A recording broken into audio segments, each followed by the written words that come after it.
ఇవాళ ఇంకొక highlight news వచ్చేసి techie with 3 years experience disappoint with 45 LPA offer. So ఇది నిజంగా చెప్పుకోవాలంటే కనుక 3 years ఎక్స్పీరియన్స్ ఉన్న క్యాండిడేట్స్కి మనకి 4 lakhs 5 lakhs వస్తున్నాయి నార్మల్ కాలేజెస్ నుంచి అయితే.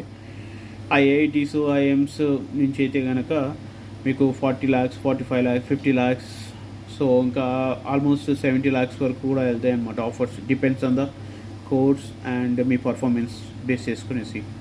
సో ఇక్కడ ఒక టెకీ క్యాండిడేట్ వచ్చేసి ఫ్రమ్ ఇంజనీరింగ్ కాలేజ్ అనమాట. సాఫ్ట్వేర్ ఇంజనీర్, 3 years ఎక్స్పీరియన్స్ ఉందన్నమాట.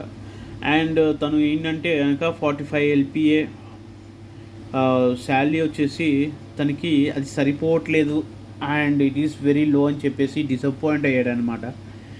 సో ఇక్కడ వాళ్ళ రోల్స్ వచ్చేసి సేల్స్ ఫోర్స్ MTS ఏదైతే ఆర్గనైజేషన్ ఉందో అక్కడ నుంచి తనకు ఆఫర్ వచ్చింది.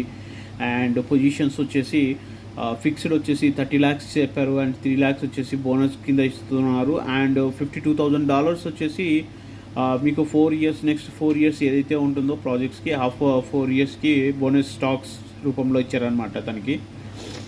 బట్ స్టిల్ కాంపిటీటర్ ఏంటంటే కనుక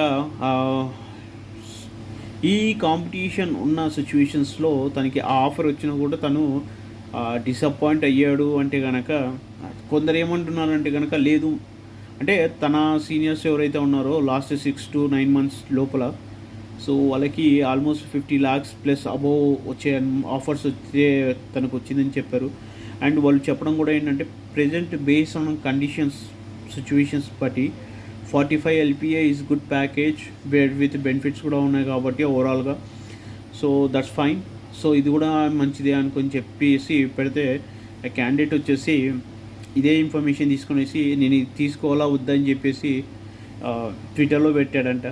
సో అంటే ఎలా ఉంది అంటే సిచ్యువేషన్ మార్కెట్లో జాబ్ దొరకట్లేదురా స్వామి అంటే కనుక సరే ఏదో ఒక జాబ్లో సెట్ అవుదాం అని చెప్పేసి చాలామంది స్ట్రగుల్ అవుతుంటారు. ఇలాంటి వాళ్ళు ఏంటంటే కనుక ప్యాకేజెస్ మంచి ప్యాకేజెస్ 3 years ప్యాకేజెస్లో వచ్చి కూడా ఇంకా నాకు సరిపోవట్లేదు అంటే కనుక వీళ్ళని ఏమనాలి ఒకసారి మీరు కామెంట్లో పెట్టండి. మీ ఎక్స్పీరియన్స్ లెవెల్స్ ఎంత ఉంది, మీ ప్యాకేజెస్ లెవెల్స్ ఎలా ఉన్నాయి ఏంటి అనేసి కూడా ఒకసారి మనం తెలుసుకుందాము, మార్కెట్లో ఎలా నడుస్తుంది ఏంటి అని. సో ఇలాంటి క్యాండిడేట్స్ అయితే కనుక టిపికల్గా ఏంటంటే కనుక డిసప్పాయింటింగ్లోనే ఉంటారు ఫ్రెండ్స్. ఆ ప్యాకేజ్ వచ్చిందంటే కరెంట్ సిచ్యువేషన్స్లో it is a good package. So అన్నీ కూడా వాళ్ళు మెన్షన్ చేశారనమాట. So hope for even comment. మీకు కనుక ఇక ఇన్ఫర్మేషన్ నచ్చితే మీ ఫ్రెండ్స్ కూడా షేర్ చేయండి ఫ్రెండ్స్. Thank you.